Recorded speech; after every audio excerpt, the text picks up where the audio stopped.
Hi friends, అందరికీ నమస్తే. Welcome back to our channel. మనకు శ్రావణ మాసం అనేది స్టార్ట్ అయిపోయిందండి. అయితే వరలక్ష్మి వ్రతం కోసం ఈ పాటికే అందరూ అన్ని ఏర్పాట్లు చేసుకుంటూ ఉండుంటారు.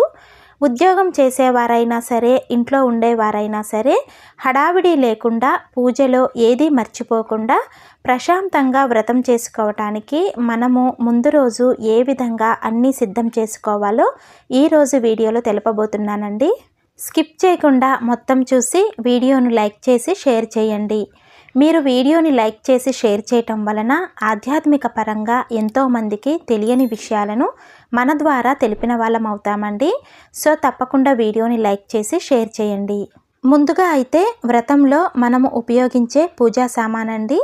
అంటే వెండి కానీ, రాగి కానీ, ఇత్తడి కానీ, ఇలా మీ దగ్గర ఉన్న పూజా సామాన్ అంతా కూడా శుభ్రంగా కడుక్కొని తుడిచి ఆరబెట్టుకోవాలి. ఎందుకంటే ఈ సామాన్ అంతా కూడా క్లీన్ చేయడానికి చాలా టైం పడుతుందండి. అందుకనే ముందు రోజే క్లీన్ చేసేసుకోవాలి. అయితే దేవుని ఫొటోసు అలాగే పూజా మందిరం కూడా క్లీన్ చేసుకోవాలా అనే డౌట్ వస్తుంది కొంతమందికి. అవన్నీ క్లీన్ చేయవలసిన అవసరం అయితే లేదండి. ఎందుకంటే మనము శ్రావణ మాసం కోసం అమావాస్య ముందు రోజు అన్నీ క్లీన్ చేసేసుకుంటాము కాబట్టి ఇప్పుడు మనకు వరలక్ష్మి వ్రతంలో ఉపయోగించే పూజా సామాగ్రి మాత్రం క్లీన్ చేసుకుంటే సరిపోతుంది. అలాగే ఇల్లు కూడా శుభ్రం చేసుకోవాలండి. వ్రతానికి ముందు రోజు కానీ, వ్రతం రోజు కానీ ఇల్లంతా ఒకసారి మాప్ పెట్టుకోవాలి. అయితే ఒకవేళ ఉదయం టైం సరిపోదు అనుకున్న వారు వ్రతానికి ముందు రోజండి, అంటే గురువారం నైటు అందరూ భోజనాలు చేశాక ఎంగిలి గిన్నెలన్నీ క్లీన్ చేసేసుకొని ఇల్లంతా ఒకసారి మాప్ పెట్టుకుంటే శుక్రవారం రోజు ఉదయము మామూలుగా ఇల్లు చీపురుతో తుడుచుకొని ఇల్లంతా గంగాజలం కానీ, పసుపు నీళ్లు కానీ చల్లుకోవచ్చు. అలాగే ముందు రోజు రాత్రే స్టవ్ కూడా తోమేసుకొని చందనము కుంకుమలతో బొట్టు పెట్టుకొని బియ్యపు పిండితో అందంగా ముగ్గులు కూడా వేసుకోండి. ఈ విధంగా రాత్రే మనము స్టవ్ క్లీన్ చేసుకొని ఉంటే ఉదయము స్నానం చేసి రాగానే అమ్మవారికి ప్రసాదాలు వండుకోవటానికి ఈజీగా ఉంటుందండి. అదేవిధంగా వ్రతంలో కలశం పెట్టే ఆచారం ఉన్నవారు ముందు రోజు రాత్రే కలశానికి చందనము కుంకుమలతో బొట్టు కూడా పెట్టుకోవచ్చండి. కలశంతో పాటు ఇంకా మనము పూజలో ఉపయోగించే రాగి చెంబు, పంచపాత్రలు, హారతి స్టాండు, దీపపు ప్రమిదలు ఇలా అన్నింటికీ కూడా చందనము కుంకుమలతో బొట్లు పెట్టేసుకోవాలండి. ఎందుకంటే పూజా సామాగ్రికి బొట్లు పెట్టడానికి కూడా చాలా టైం పడుతుంది. అందుకనే ముందు రోజే ఈ విధంగా పెట్టేసుకుంటే మనకు మరుసటి రోజుకి పని కొంచెం తగ్గుతుంది. అలాగే కలశం కొబ్బరికాయకు కూడా ముందు రోజు రాత్రే పసుపు రాసి బొట్లు పెట్టుకోవాలి. ముందు రోజే ఈ పనులన్నీ చేసుకుంటే నెక్స్ట్ డే మనకు ఎక్కువ పని అయితే ఉండదు. ఉదయాన్నే లేచి స్నానం చేసి డైరెక్ట్గా ప్రసాదాలు వండుకొని పూజ అనేది ప్రశాంతంగా చేసుకోవచ్చు. ఇలా అన్నీ ముందు రోజే ప్రిపేర్ చేసుకోవటం వలన పూజలో ఏదీ మర్చిపోకుండా అన్నీ సిద్ధం చేసుకోవచ్చు. అలాగే కలశంలో వేయవలసిన మంగళకరమైన వస్తువులు, అలాగే కలశం మీద పెట్టవలసిన జాకెట్ ముక్కను కూడా ముందుగానే ఫోల్డ్ చేసి పెట్టుకోవాలి. కలశానికి సంబంధించినవన్నీ ఈ విధంగా ముందుగానే రెడీగా పెట్టుకుంటే ఉదయం పూజ చేసేటప్పుడు కలశం పెట్టుకొని కలశంలో వాటర్ పోసి మంగళకరమైన వస్తువులన్నీ పక్కన పెట్టుకుంటాము కాబట్టి వెతుక్కోకుండా అన్నీ కలశంలో వేసుకోవచ్చు. అయితే కలశ స్థాపన ఎలా చేయాలి, కలశంలో ఏమేమి వేయాలి, కలశం మీద పెట్టే కొబ్బరికాయను ఏ విధంగా అలంకరించాలి అనే వాటి గురించి మన ఛానల్లో వీడియోస్ ఉన్నాయండి. వీడియో లింక్స్ అనేవి డిస్క్రిప్షన్లో ఇస్తాను, ఒకసారి తప్పకుండా చూడండి. అలాగే కలశానికి వేయవలసిన పసుపు కొమ్మును కూడా ముందు రోజే ప్రిపేర్ చేసుకోవాలండి. కలశాన్ని ముందు పసుపు కొమ్ముతో అలంకరించిన తరువాతే మనము ఎన్ని నగలైనా వేయాలండి. ఎందుకంటే పసుపు కొమ్ము అంటే అమ్మవారికి మంగళసూత్రంతో సమానము. అలాగే కలశానికి కట్టవలసిన కంకణాన్ని కూడా ముందే రెడీ చేసుకోవాలి. ఈ కంకణాన్ని మామిడి ఆకుతో కానీ, తమలపాకుతో కానీ, లేదంటే ఏదైనా పూలతో కానీ కట్టుకోవచ్చండి. నేను మామిడి ఆకుతో ఈ కంకణాన్ని అయితే ప్రిపేర్ చేస్తున్నాను.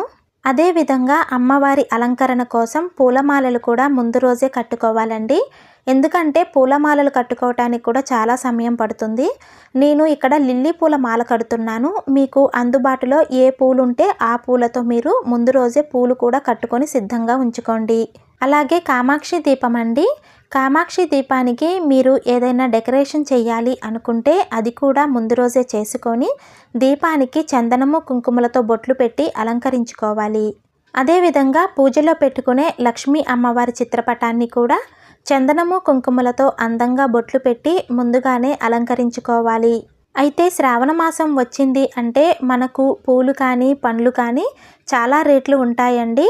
అందుకే కాస్త నిల్వ ఉండే పండ్లు కానీ పూలు కానీ వ్రతానికి ముందు రోజే కాకుండా 2 రోజుల ముందే తెచ్చుకొని వాటిని జాగ్రత్తగా పెట్టుకోవాలి.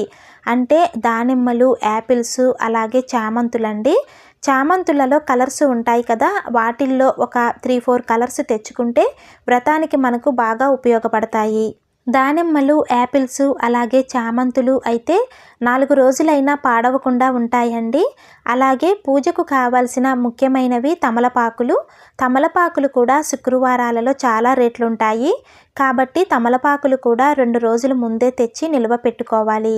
ఇక అరటి పండ్లు, మల్లెపూలు, జాజిపూలు, గులాబీలు ఇలాంటివన్నీ కూడా ముందు రోజు రాత్రి తెచ్చుకుంటే సరిపోతుంది.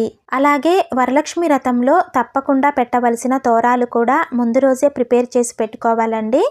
3 తోరాలైతే ఖచ్చితంగా చేసుకోవాలి. ఒకటి అమ్మవారికి, ఒకటి వ్రతం చేసేవారికి, మరొకటి మనము అమ్మవారిగా భావించి తాంబూలం ఇచ్చే ముత్తైదువుకి కట్టాలండి. అయితే తోరము ఏ విధంగా కట్టాలి, ఎన్ని ముడులు వేయాలి, కలశం ఆనవాయితీ లేని వారు ఈ తోరం కట్టుకోవచ్చా లేదా అనే విషయాలకు సంబంధించి మన ఛానల్లో వీడియో అనేది ఉందండి. వీడియో లింకు డిస్క్రిప్షన్లో ఇస్తాను, తప్పకుండా ఒకసారి చూడండి. అదేవిధంగా పూజలో కనుక అమ్మవారికి చీర కట్టి అలంకరించుకోవాలి అనుకుంటే ముందు రోజే అమ్మవారికి చీర కట్టి అమ్మవారిని అలంకరించుకోవాలండి.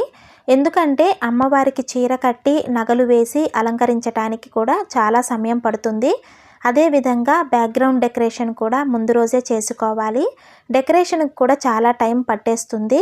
వ్రతం చేసే రోజే అమ్మవారిని అలంకరించాలన్నా, బ్యాక్గ్రౌండ్ డెకరేషన్ చేసుకోవాలన్నా, అలాగే ప్రసాదాలు ప్రిపేర్ చేయాలి అంటే చాలా కష్టమవుతుందండి. అలాగే పూజకు కూడా చాలా ఆలస్యం అవుతుంది. అందుకనే వ్రతానికి ముందు రోజు ఇవన్నీ చేసుకుంటే పూజ చేసే రోజు ఎటువంటి హడావిడి లేకుండా పూజ అనేది చాలా ప్రశాంతంగా చేసుకోవచ్చు. ఈ విధంగా ముందు రోజే అన్నీ ప్రిపేర్ చేసుకుంటే ఉద్యోగం చేసేవారు కూడా వరలక్ష్మి వ్రతాన్ని ఈజీగా చేసుకోవచ్చు. నేనైతే ప్రతి పండుగకు ఈ విధంగానే ముందు రోజు అన్నీ ప్రిపేర్ చేసుకొని మరుసటి రోజు ప్రసాదాలు ప్రిపేర్ చేసుకొని దేవుళ్ళను అలంకరించుకొని ప్రశాంతంగా పూజ అనేది చేసుకుంటానండి. చూశారు కదండి, ఈ వీడియో మీలో కొంతమందికైనా యూజ్ అవుతుంది అనుకుంటున్నాను. అయితే మీలో ఎవరెవరు ఈ విధంగా ముందు రోజే అన్నీ ప్రిపేర్ చేసుకుంటారో నాకు కామెంట్ సెక్షన్ ద్వారా తెలియచేయండి. ఈ వీడియో నచ్చితే కనుక లైక్ చేసి షేర్ చేయండి. ఇలాంటి మరిన్ని ఆధ్యాత్మిక వీడియోస్ కోసం మన ఛానల్ని తప్పకుండా సబ్స్క్రైబ్ చేసుకోండి. శ్రీమాత్రే నమః.